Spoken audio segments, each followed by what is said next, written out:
Henrietta Lacks, whose cells were taken without her family's consent and led to groundbreaking medical discoveries. What? Here's Jake Ward. Henrietta Lacks is inside all of us in treatments and vaccines her cells made possible. And tonight, her family is finally being compensated for her contributions. About time. Sacrifice that she had to give. I never even heard of her. Never even heard of benefited her. all the world. Lacks died of cervical cancer in 1951 at Johns Hopkins, where, why in couldn't a they racially save her? segregated ward, doctors cut out a sample of her cancer cells without her permission. Of course. The cells, nicknamed HeLa, were the first to grow well in a lab and are now a bedrock of modern medicine. Her family sued multi-billion-dollar Thermo Fisher Scientific in 2021, saying the company, quote, made staggering profits by using the HeLa cell line, although it, quote, has known that HeLa cells were stolen from Ms. Lacks. The family settled for an undisclosed amount Monday. I wonder how Thermo much Fisher money says they it's got. pleased the case is resolved, but had no enough. further comment. Today on her 103rd birthday, we got justice. Her legacy is in good hands.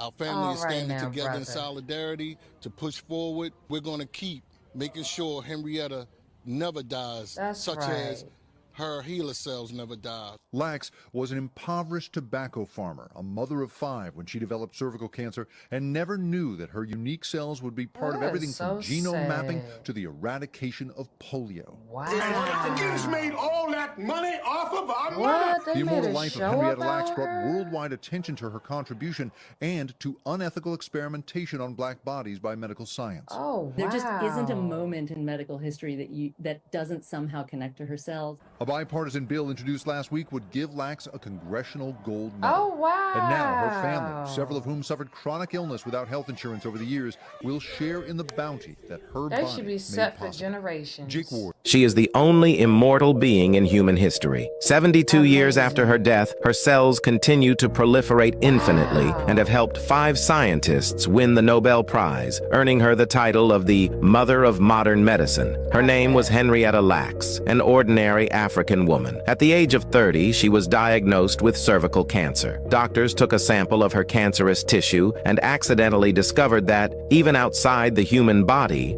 her cells continued to reproduce. Wow. Normal human cells can divide up to 50 times, but Henrietta's cancer cells not only refused to die, they grew uncontrollably. Dr. George Gay had spent years trying to cultivate cells without success. When he obtained Henrietta's infinitely reproducing cancer cells, he named them HeLa cells. This became the first immortal human cell line ever discovered. Amazing. Gay shared HeLa cells with laboratories worldwide. In just 1 week, scientists produced 6 trillion cells. Wow. Today, their total mass has reached 55,000 tons. Black HeLa women cells have are played a crucial amazing. role in the development of treatments and vaccines for everything polio, from us. mumps, measles, Unreal. HIV, and Ebola. Her gravestone bears the inscription,